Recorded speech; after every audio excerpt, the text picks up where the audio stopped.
Si l'hégémonie rwandaise est une conséquence du leadership ethnique et du choix ambitieux des acteurs suprématistes Tutsis, elle n'a cependant rien de commun avec le peuple rwandais chaleureux.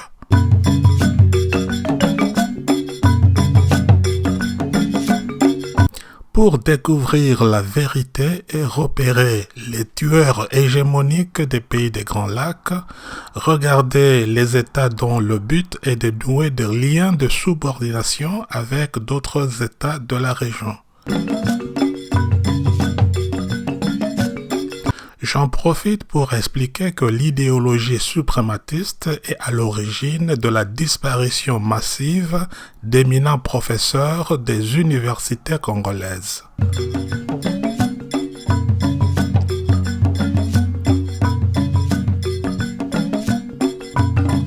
Toute politique hégémonique a toujours été combattue par les grands intellectuels qui souvent initient des doctrines révolutionnaires ou inventent des arguments pour soutenir les leaders de la résistance.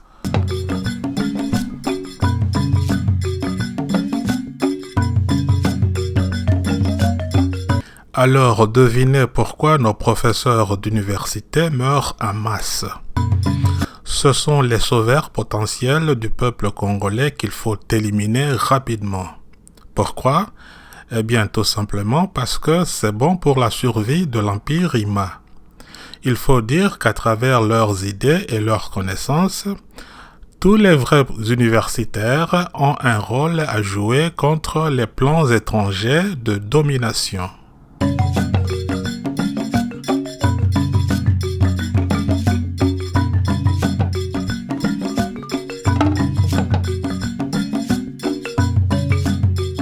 Quelle est la motivation pour laquelle tous les ministres congolais doivent être contraints de devenir pro-Tutsi, acceptant ainsi d'avance la domination du régime de Kigali?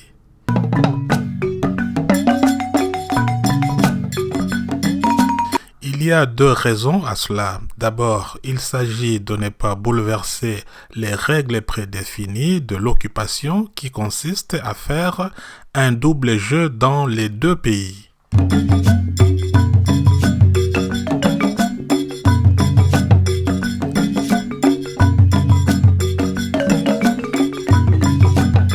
Deuxièmement, il s'agit d'éviter l'installation des résistants dans les postes gouvernementaux congolais pour la poursuite du double jeu, notamment en évitant de placer des rebelles potentiels qui pourraient refuser de travailler pour l'accomplissement de l'empire secret Ima.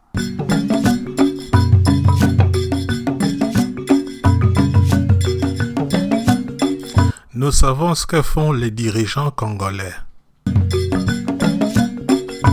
Ce sont les Congolais qui font bouger les choses à leur propre détriment à cause de leur lâcheté, car la plupart des dirigeants congolais choisissent de coopérer avec les régimes rwandais, mais uniquement pour contrecarrer des éliminations ciblées. La réalité saute aux yeux, ce sont des lâches. Kigali est bien déterminé à contrôler l'espace congolais et d'y implanter une sorte d'autonomie ethnique.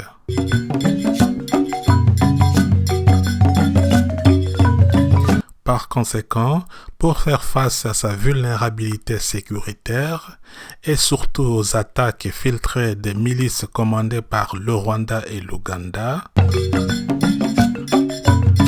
la RDC doit développer une stratégie de défense adéquate capable de dissuader les agressions étrangères.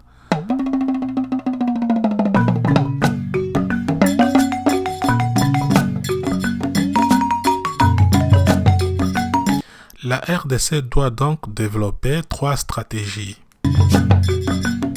Premièrement, renforcer la politique militaire et détenir une force de dissuasion.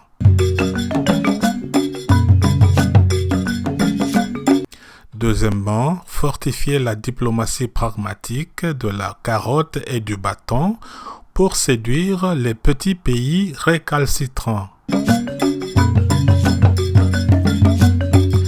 Et troisièmement, amplifier la propagande géopolitique et la manipulation comme instrument de défense nationale. Le Congo doit se préparer à la guerre s'il veut la paix.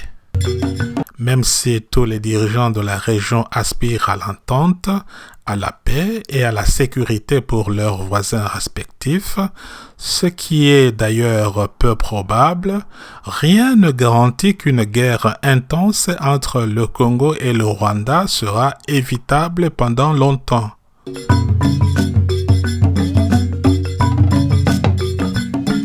Le président congolais d'aujourd'hui ou de demain ne doit pas se laisser berner par le stratagème d'un partenariat gagnant-gagnant avec le Rwanda, car tout ce qu'il fera avec Kigali pourrait s'avérer être une lâche action perdante.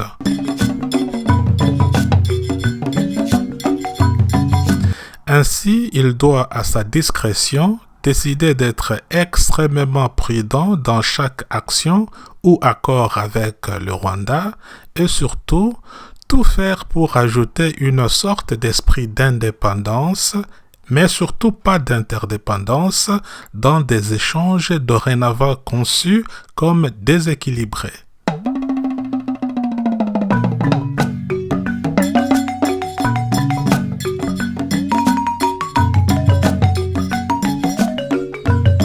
Rappelons que le Rwanda ne restera pas neutre en cas de nouveau grand conflit ouvert entre les Banyamulenge et l'armée congolaise. Kigali soutiendra forcément les Banyamulenge qui sont d'ailleurs clairement non seulement des Rwandais mais aussi des ennemis potentiels du gouvernement congolais. Ainsi, l'actuel partenariat hypocrite entre Kigali et Kinshasa est un leurre diplomatique qui ne durera pas longtemps.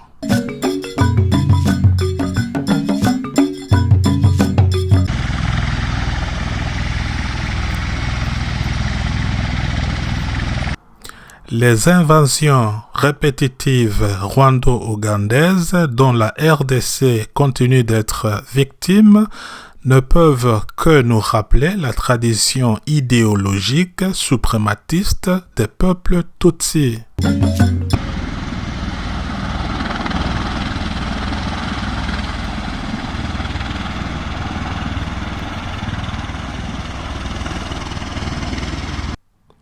Il serait naïf de prétendre que Kigali abandonnera la stratégie de récupération camouflée de terres congolaises à travers la demande potentielle d'autonomie des Banyamulenge. D'ailleurs, la plus grande ambition de ces derniers est sans doute de balkaniser la RDC via l'aide de leurs sponsors occidentaux.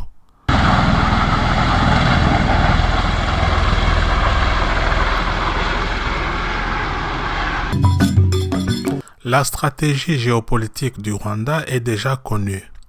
Elle s'exerce d'une part en recourant à tout un ensemble d'actions irrédentistes bien coordonnées qui serviront d'autre part de base pour revendiquer l'annexion d'une partie rwandophone du territoire congolais.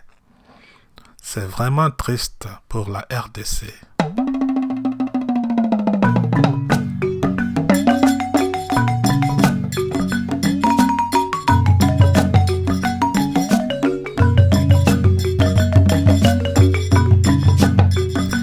La notion actuelle de l'Empire Hima trouve ses origines à travers ces stratégies coordonnées d'annexion des terres d'autres pays, en particulier les terres congolaises de l'Est.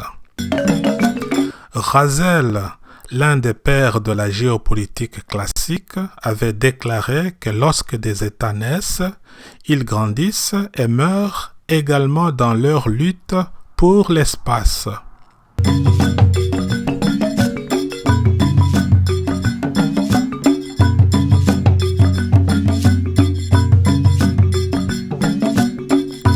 La moulengelisation des Tutsis reflète la lutte pour l'espace et l'expansionnisme rwandais.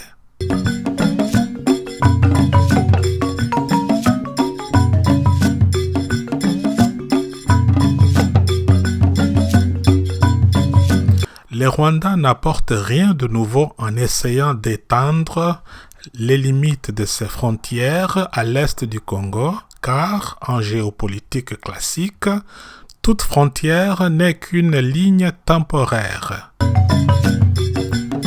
Il revient aux Congolais de protéger leur propre territoire.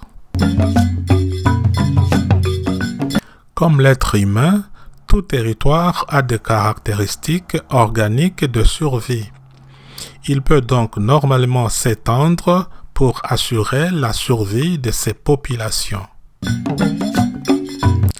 On observe cette réalité avec le Rwanda actuel. Les propos du président Sarkozy visant à partager les richesses de l'Est congolais avec les pauvres Rwandais sont clairement un exemple d'une tentative typique d'extension territoriale rwandaise.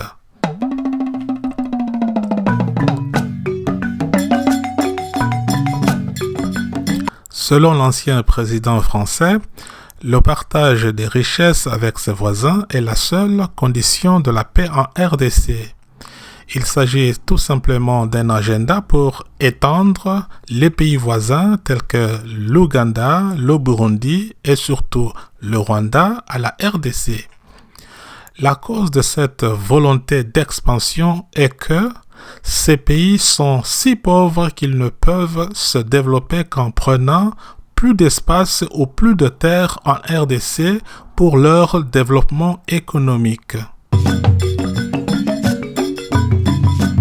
Le partage des richesses congolaises avec les voisins a pour conséquence la réduction de la prise en compte de nos limites frontalières uniquement pour des besoins de prédation économique.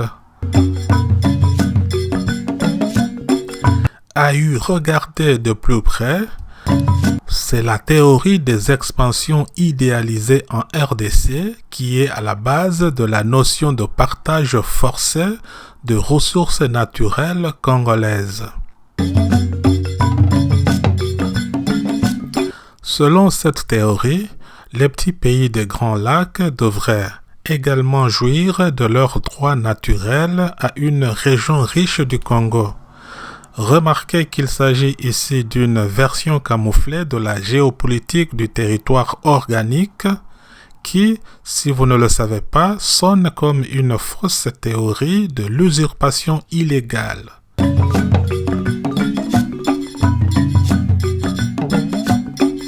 Le rôle d'Azarias Rouberoy en tant que chef du ministère de la décentralisation aurait été de permettre la mise en place des zones de subsistance pour les petits pays de Grands Lacs à travers la facilitation de la création de la commune de Minembwe.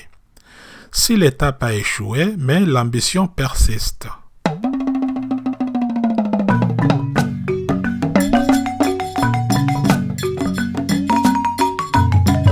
La théorisation géopolitique peut être à la base de la campagne de haine et des actes violents de nos régimes répressifs.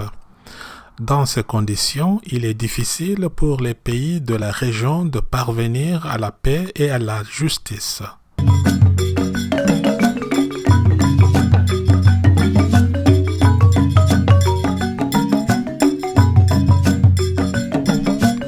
La région de Grands Lacs est caractérisée par des massacres incessants et de terribles génocides. Au Burundi, par exemple, plus de 5 massacres ont été enregistrés depuis l'indépendance du pays. Le génocide de 1972, les massacres de 1988, 1993, 1996, 2002 et 2004. Environ 350 000 personnes ont péri au total.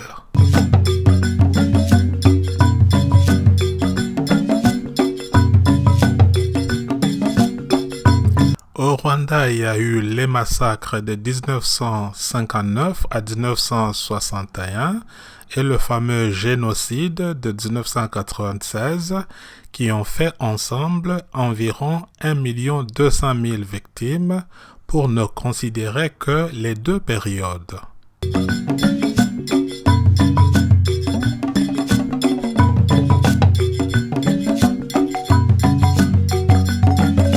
En Ouganda, l'armée de Yoweri Museveni commet un lent génocide contre le peuple Akoli.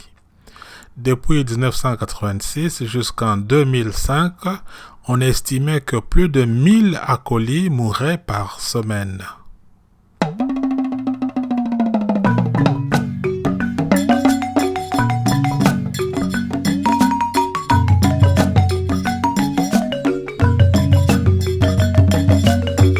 En RDC, le plus grand génocide silencieux de l'humanité a eu lieu.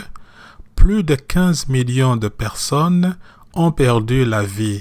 À ce jour, d'autres continuent de périr comme si le monde n'avait pas d'yeux, d'oreilles et même pas de bouche pour en parler. Il faut vite arrêter ça.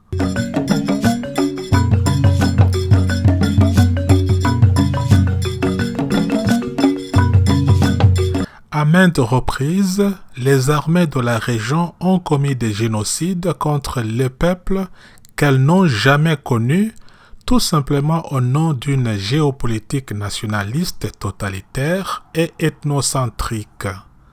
Ce comportement géopolitique doit disparaître car c'est le plus grand danger des pays des Grands Lacs africains.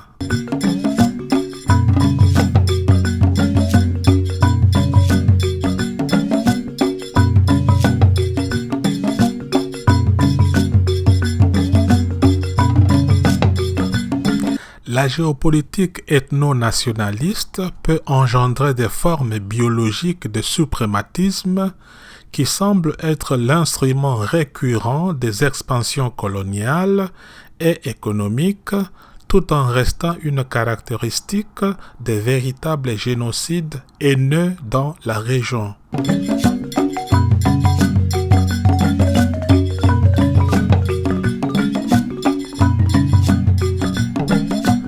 Le peuple congolais doit être habilité à trouver un moyen de résoudre les préoccupations géopolitiques concernant l'impact des conflits agressifs et les transgressions de sa souveraineté nationale. Sans cela, les causes qui ont conduit à la désintégration cruelle de la paix et de la sécurité du pays ne disparaîtront pas.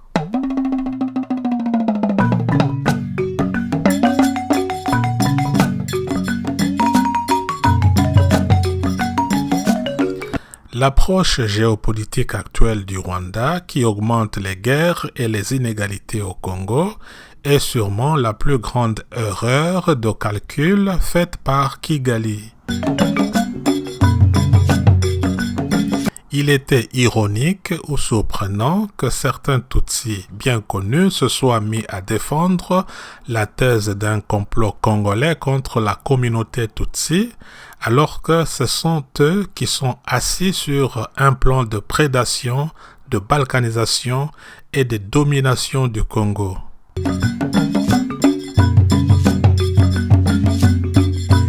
Il faut dire que la région de Grands Lacs a besoin d'un changement définitif. En conclusion, les ennemis du Congo doivent tous savoir que c'est un super serpent géant qui dort, mais quand il va se réveiller, il avalera tous les pays limitrophes qui contrôlent son territoire et ses ressources.